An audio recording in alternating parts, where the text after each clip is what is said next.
HighBridge, a division of Recorded Books, presents In the Name of Sharks, First Edition, by François Sarano, read by Graham Mack. Foreword.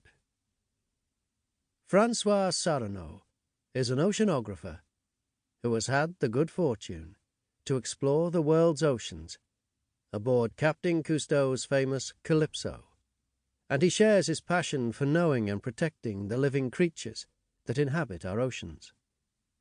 Most of us are fascinated by sharks, probably the most emblematic of them all. Some even have worshipped them as gods since ancient times.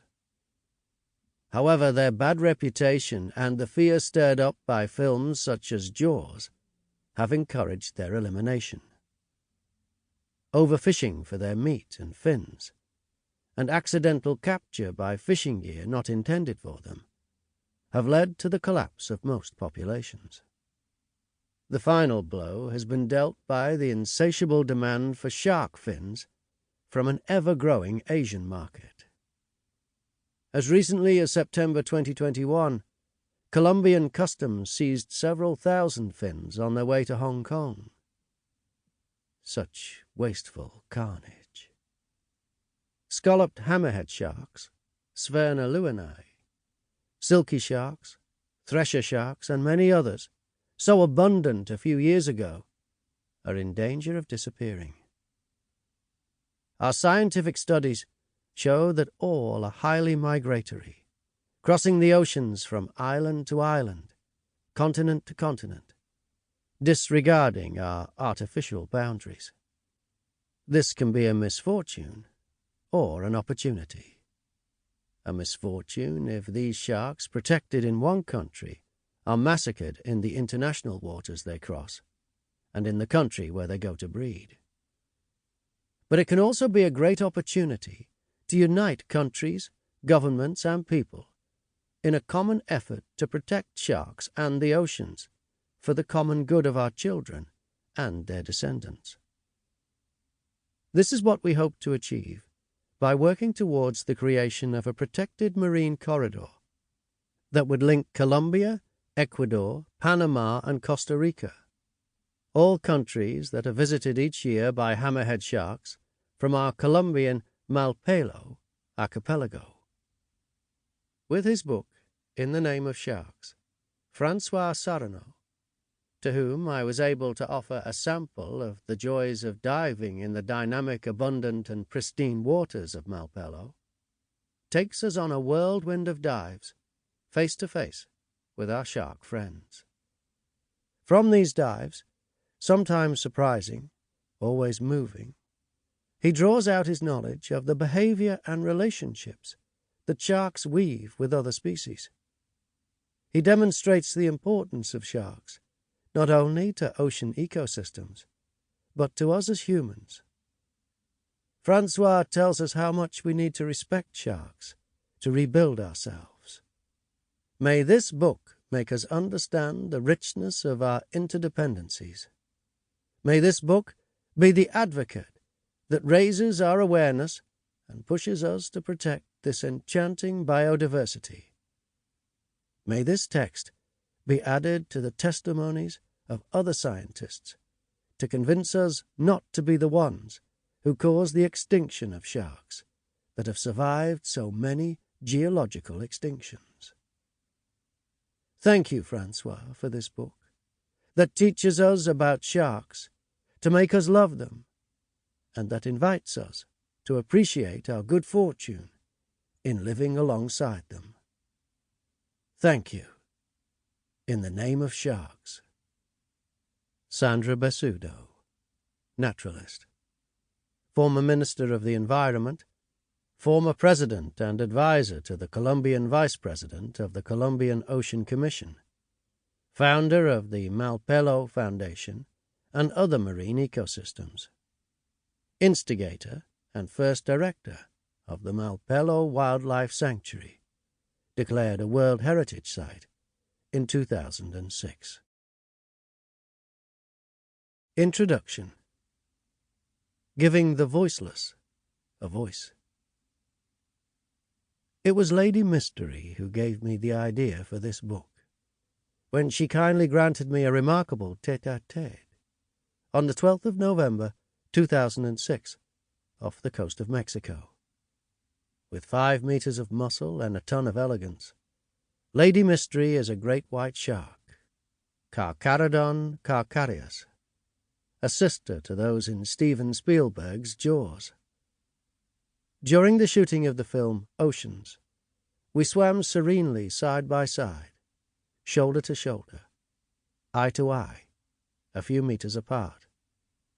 2 meters of contentment and peace, an eternity of happiness. For my incredulous diving companions, as well as for Jacques Perrin and Jacques Clouseau, the film's directors, this harmonious moment was the occasion for a radical change in the way this much-feared creature is seen. This encounter, beautifully filmed by David Reichert and Didier Nourot, went viral all over the world. Millions of viewers changed their minds about sharks. Despite this, most humans, especially those who will never get close to sharks, remain convinced they are man-eaters, and that it is a good thing to exterminate them. However, for those like me who have sojourned with them for a while in their territory, this fear, based as it is in fantasy, is incomprehensible. More seriously, it is unacceptable to see in the midst of a general indifference the dramatic collapse in numbers of all shark species and the virtual disappearance of some of them. So, this book pleads the case for Lady Mystery, and for all sharks, for all the wild things who will never be able to speak up, for all those who are different and whom we fear out of ignorance. But it also pleads our own case, because we feel, as Romain Gary put it so eloquently in his Letter to an Elephant, that it is our humanity that we are massacring when we wipe out Lady Mystery's freedom in the wild. To be a good advocate, you need to be well informed. You have to get inside the heads of those you are defending. You have to be willing to lose yourself in the world of the other through their senses. You have to try to approach their Umwelt. In addition to the hundreds of dives I have made with all kinds of sharks in all the seas of the world, this book takes note of the most recent scientific research on their biology and their exceptional sensory system. It focuses on the discoveries in ethology and neurobiology, which, incredible as it may seem, are able to determine each shark's individual personality. This book also focuses on the men and women who dive with sharks and are committed to defending them. It shows how they have broken through the barrier of prejudice to discover the true nature of sharks. The hope is that the listener will be encouraged to take the same approach so that everyone can form their own opinion and no longer submit to the preconceived ideas that, tirelessly repeated by people who have never seen a shark, have become unquestioned commonplaces. For in the end, while we humans progressively colonize a little more of the territory of others, without care for the rules of their ecosystems, contemptuous of their existence and their signals, thus multiplying the risk of dramatic confrontations, it is indeed a question of finding a diplomatic way, as Baptiste de Morisot calls it, that will allow us to live in peace. This book is dedicated to our oceanic cousins, and it is also a reflection on our relationship to the world and to otherness in general. The shark, as a symbol of the wildness outside of our rules, that frightens us because of our ignorance, a symbol of all that is useless and getting in our way, extending to all those who are different in their ways of life. their traditions, religions, and cultures. In this sense, getting to know wild animals in order to try to reach a diplomatic consensus could offer good lessons for living in society. Finding out what each shark's singularity is forces us to ask questions about its status as a non-human person, and consequently, its right to exist. From there, more globally, we can rethink our place at the heart of the earthly ecosystem, alongside our wild companions. All living beings share the planet as our common good. 1. A matter of misunderstanding. From Pliny to Disney. The axe comes down on the body, which twists and turns. It strikes again and again, an incredible violence that seems to express all the repugnance humanity has towards such a vile beast. The shark. It is 1954, in the middle of the Indian Ocean, on the deck of the Calypso, Captain Cousteau's ship. He concludes with a terse, "Sailors the world over detest sharks, but for us divers, the shark is our mortal enemy."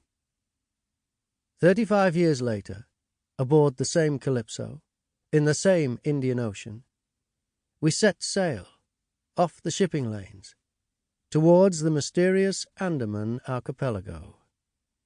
We aim to make an inventory of the marine fauna in this region, where no one has ever dived, and which, in 1989, was still free of industrial fishing. But our secret hope, after having scoured the Caribbean Sea, after having searched the Pacific Ocean, from the Marquesa Islands to the Great Barrier Reef, is to finally find a virgin ecosystem full of shark communities, a place where sharks abound, a place so famous that Jules Verne himself referred to it in 20,000 Leagues Under the Sea. I know well that in certain countries, particularly in the Andaman Islands, the Negroes never hesitate to attack them with a dagger in one hand and a running noose in the other. But I also know that few who affront those creatures ever return alive. By 1989, the world had definitely changed. The exploitation of marine resources was at its peak. More than 90 million tons of fish were shipped worldwide, a critical threshold that would never be reached again. The shark is no longer the enemy. It is in danger. And Cousteau, whose exploration of the marine world had turned him into an environmental protector, wanted to sound a warning about the massive and rapid disappearance of sharks. Perhaps inwardly, he wanted to repair the damage his film, The Silent World, had done to them. The Andaman Island Sharks. On the 4th of April, 1989, Calypso dropped anchor at 11 degrees 8 minutes north latitude, 93 degrees 31 minutes east latitude, on flat rock in Visible Bank. 5 o'clock in the morning. Camera, writing slate, sampled tubes, everything is ready for the first reconnaissance dive. Dawn is just breaking. The sky and the sea merge into a greyish uniformity. The invisible bank is formed out of a skull-like volcanic rock, crowned with foam at water level. It is low tide. We tumble down under the surface. With no time to turn around to take our first breath, there are 3 silver-tip sharks, Carcharinus albimarginatus, and 2 large grey reef sharks, Carcharinus amblyrhynchus, coming straight towards us. How did I identify them without seeing them properly? Their bodies are barely visible. Only the bright fin edges are dancing in the obscure depths. Opalescent flames circling quietly in the distance, Then they wheel and suddenly shoot off. The sea seems to be giving birth. Sharks coming into the world. First, the black crescent of the mouth, which contrasts with the paleness of the snout. Then the powerful roundness of the body, stabilized in the dense water by the pectoral and dorsal fins. The eye is perfectly round. A golden iris with a vertical anthracite pupil. It stares without letting go. The 5 gill slits, like exclamation marks. Then the muscles playing under the skin that is both granular and silky. A mass of energy, contained, ready to explode. Supreme power. Finally, the whip of the tail, like a white flag that leaves you spinning. We reach the bottom. We wedge ourselves between a coral mass and a Red Sea fan. The biggest shark comes up to us, a large female grey reef shark. She measures at least 2.8 meters, maybe 3 meters. A giant for a species whose biggest individuals rarely exceed 2.5 meters. This is a sure sign no fishing in these parts. It is a pristine ecosystem. Indeed, these rare, mature giants are the first to disappear as soon as fishing begins. And they are never replaced, because the harvesting rate is such that the young ones no longer have time to grow older and larger. This matriarch shows deep bites on her flanks and a large tear on her left fin, traces of her numerous couplings. This one scarred female tells the story of a world, of a former earth, populated by such noble savages, prodigiously enormous beings who had grown old unmolested. This makes me forget the notes scribbled on my slate and my samples. Dull figures and words cannot convey such an impact. Cousteau and Lord Longermanus. Returning from this survey, the decision was made to use the protective cage, given the abundance of large sharks. In these unexplored waters, Cousteau did not want to take any risks. He had been cautious since his misadventure with a big oceanic white-tip shark, Coccurhinus longermanus, in 1948, off the Cape Verde Islands. Memory does not fade away so easily. It left a deep impression on him, so much so that he, often discreet about his past adventures, told us the story many times around the Calypso's dining table, and described it in several books, with various embellishments over time. We had scarcely entered the water, and were only 15 or 20 feet below the surface, when we saw Lord Longermanus. He resembled none of the sharks we had met before. Confident, too confident in ourselves, we dropped the line that still linked us with the ship, the Elimonia, and swam straight toward him. His squat grey-brown silhouette was sharply etched against the clear blue of the water. His head was very round and very large, his pectoral fins enormous, and his dorsal fin rounded at its extremities. It was time, much too long a time, before we realized that the Lord of the Long Arms was drawing us with him into the distance, but was not in the least afraid of our approach. As soon as we realized this, we were seized with an almost paralytic fear, and wanted nothing more than to return to our ship. But it was too late. 2 blue sharks, very large but classic in form, came to join our Longermanus, and then the 3 squally began to dance around us in a gradually narrowing circle. For 20 seemingly interminable minutes, the 3 sharks prudently but resolutely tempted a bite at us each time we turned our back on them, or each time one of us went up to the surface to signal. in vain, to our far-off ship. Miraculously, the gig which the captain of the Elimoniere had put overboard to look for us found us and saved us from imminent death. Shortly before we were hauled from the water, I had arrived at the point of smashing my camera against the head of the Longimanus, in the forlorn hope of warding off his attack and gaining a little time. Final exit from the shark cage. Even though we were not in the same situation, we didn't have 3 kilometers of water under our flippers, only 15 meters. We did not want to argue about JYC's, Jacques-Yves Cousteau's, instructions, or put ourselves in a difficult situation simply out of bravado. So at 9:30 a.m., the shark cage was hanging from the end of the crane behind Calypso. It looked a bit like one of those papier-mâché Mardi Gras decorations that are burned in public to mark the end of winter.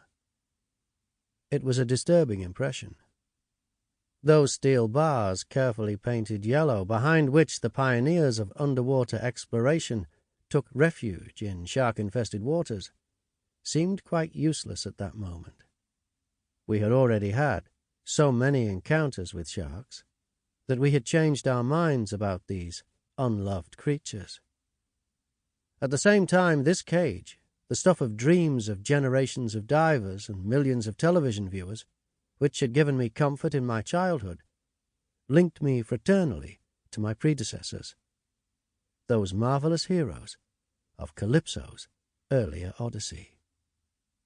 Solemnly lowered in the Zodiac, the cage was tipped into the sea at the dive site, a few hundred meters further on.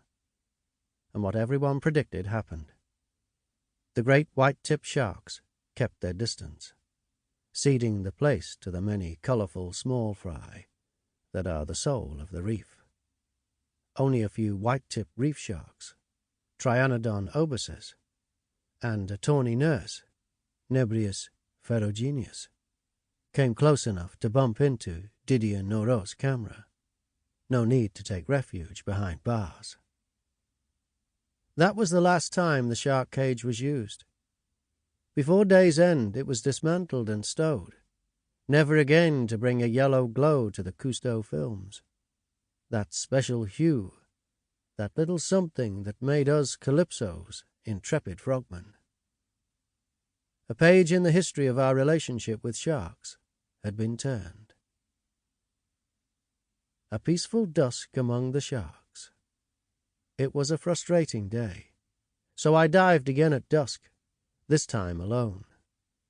The sleek unicorn fish, Naso hexacanthus, and banana fusiliers, Pterosesio pisang, that enliven the reef, were already lying in crevices. I found the big white-tipped sharks again, a dozen or so on the hunt. As in the morning, I could hardly make out the grey bodies that were blending in with the masses of coral reefs.